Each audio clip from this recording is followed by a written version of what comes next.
From Lagos, the nation's commercial capital, this is the news at 10, live from Channels Television. Reporting tonight, Sulaiman Aledo. Hello and welcome. Tonight, Ambode declared winner of the All Progressives Party primaries in Lagos. APC candidate attributes victory to handwork.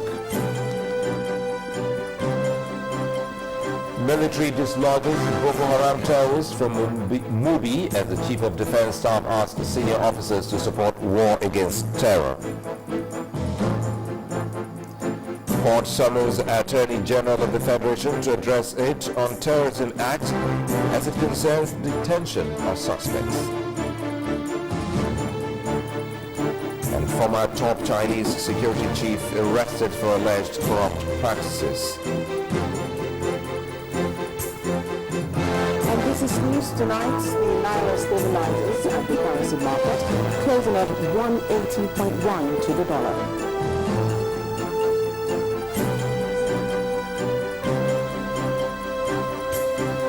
And in sports news tonight, Super Falcons set to no foes at next year's FIFA Women's World Cup.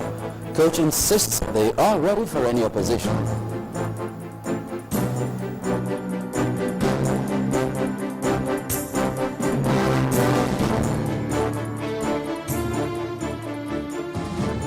First, it was a mere rumor until the Oba of Lagos at an event gave what would seem a bite to that gist. Today, it's a sealed deal. Akinwumi Ambode has won the All Progressives Congress primaries here in Lagos State.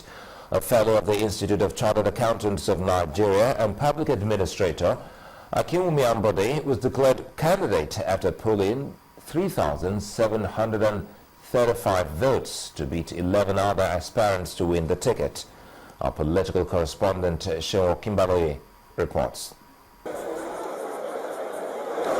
Late into the dead of the night and creeps into the early hours of the second day, delegates stormed the Omikon Stadium with eyes on the voting exercise, which took place for the 20 local government areas of the state.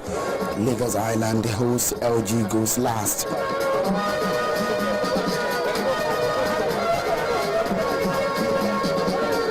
Some of the delegates who stayed all day waiting for their turn suddenly have their hopes dashed. They cannot exercise their rights.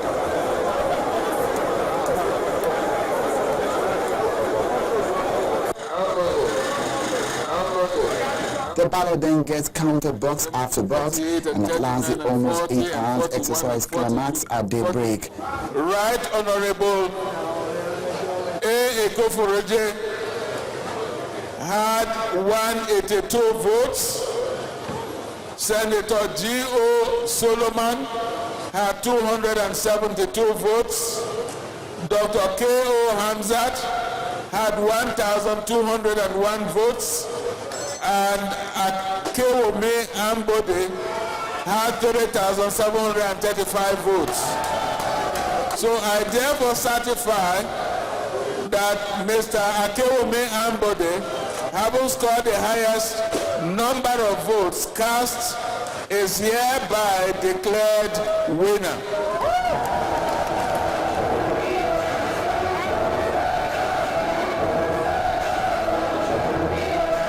The jubilant supporters could not hide their feelings, and so is the man who is now emerged as the candidate of the party, Mr. Akinwumi Ambode, who will accept the confidence imposed on him. The flag of the party that you have handed over to me, I accept with a deep sense of history, knowing fully well that Lagos deserves nothing but the best in terms of good governance and dynamic development. We have a legacy to build upon. We have a challenge to meet and speedily too. The responsibility belongs to all of us. Let us put aside the disappointment of yesterday and embrace the opportunity of today. The first hurdle crossed, but now the real future beckons. Getting other aspirants behind him ahead of the February 2015 battle will be critical. I've done this campaign in the last 1 year. I'm the only aspirant that actually went to all the local governments in this state. We have done grassroots consultation, and that's the result you see on this field today. And we're excited about it. The work has just started, but you see that Lagos is moving to the next level. This might be the end of the world, but definitely a start of a new race for someone like Akinwumi Ambode, who has defeated his closest rival with over 2,000 votes in a process that lasted for almost 24 hours. This time around, the party will now look towards galvanizing itself in battling for the governorship seats in Lagos ahead of the 2015 elections. From the Onikon Stadium in Lagos, Shinwo Kimale reporting for Channels Television News. And now to these breaking news coming from Delta State, where the governor, Dr. Emmanuel Uduaghan, has withdrawn from the 2015 senatorial race. He gave no reason for his withdrawal from the race, and this is coming less than 2 days to the primaries. This leaves the incumbent Senator James Manager as the sole candidate running for the seat. Senator Manager is the senator representing the People's Democratic Party in Delta State. He became a senator in 2007. Well, still on politics, the former national chairman of the People's Democratic Party, Alhaji Bamanga Tukur, has denied initiating any case against the removal of Alhaji Adamu Muazu as national chairman of the PDP. In a 5-paragraph statement signed by his media advisor, Alhaji Tukur said it is untrue that he approached the court on the matter. According to the statement, Alhaji Bamanga Tukur was joined in the suit, and as required in the law, his own counter-affidavit stating his own side of the case in relation to the suit filed by the plaintiff, Alhaji Aliyu Gorin, was sent. End of quote. Nigeria's Minister of Police Affairs, Abdul Jalil Adesina, has defended the comment made by the Inspector General of Police, Sulaiman Abba, on the status of the defected Speaker, Aminu Tambuwal, as in line with the provisions of the law. In an interview with our correspondent, Benga Ashiru, the police minister says that the matter regarding the status of Honorable Tambuwal as Speaker is in court, and it would amount to sub judice for him to determine his status. Mr. Adesina, however, pointed out that it is not honorable for Mr. Tambuwal to still parade himself as the Speaker of the House of Representatives after defecting to a minority party. IG is a lawyer, and he knows what he meant. And if they are in doubt, let them take him to court. He will meet them at court. He's a lawyer. I'm not a lawyer, but is it fair for somebody to ride on the back of a majority party to become a speaker and leave that majority party to join minority party and still want to retain his seat as a speaker? Is it honorable for him? Who is the Speaker of the Federal House of Representatives? As of today. As of today, until the court give the interpretation. Court is sub judice. I don't even want us to discuss it. It's sub judice. It's in the court.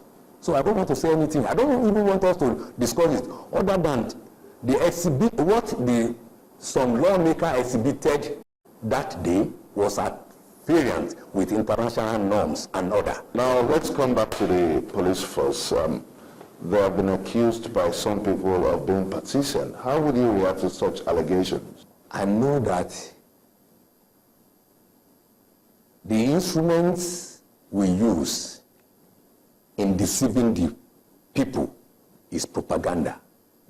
How can you say Nigerian police are biased? They have conducted several elections, supervised the conduct of several elections in several states that were not controlled by the PDP, and they were praised to the high heaven. Like Oshiomhole gave them credence. In Abia, they gave them credence. In Ondo State, then they were given credence. But when they lost in Ekiti, it is a biased police. While speaking there, Abdul Jalil Adesina, Nigeria's Minister of Police Affairs. Now, the coroner investigating the synagogue building collapse has set Wednesday, the 10th, for ruling on the application to stay proceedings pending the determination of another application challenging the summons served on the founder of the synagogue church, Prophet Temitope Joshua. Prophet Joshua, through an application filed by his counsel before the Lagos State coroner, also asked the court to suspend further actions on his invitation to give evidence before the inquest. Our correspondent Victoria Ido reports.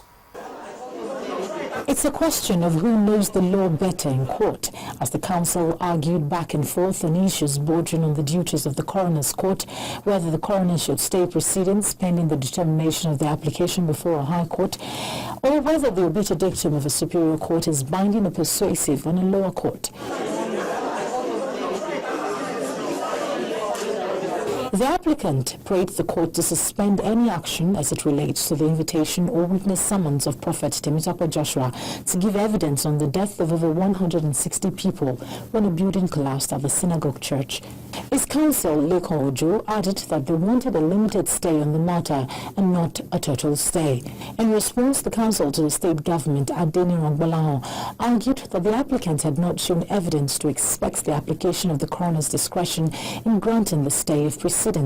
He insists that since the inquest began, the applicant has not supplied any witness, and it took 3 months for the name of the contractor to be supplied. He added that the obiter dictum of a superior court is not binding on a lower court, but merely persuasive, and there was no law stating that proceedings should be stayed because an application for judicial review is before a high court. It is an application for a limited stay, a limited suspension, not a total suspension. The coroner, with all this, can continue taking evidence as to cause of death, who died, where, identity, name, description, and the cause of death, which we all know is a building collapse. That's all. They can continue with that. Counsel to the state government, Adeniran Gbolahan, declined to make comment until after the ruling. The lawyers have argued back and forth as to the duties of the coroner's court and as to whether or not the coroner should stay proceedings pending the application before the High Court of Lagos is heard. So we would wait till Wednesday, the 10th of December, to know whether or not the matter will be stayed or continued. Victoria Ido, reporting for Channels Television News. Well, in part 2, after the break, military sacks a Boko Haram terrorist from Mubi town in Adamawa State. Stay with us.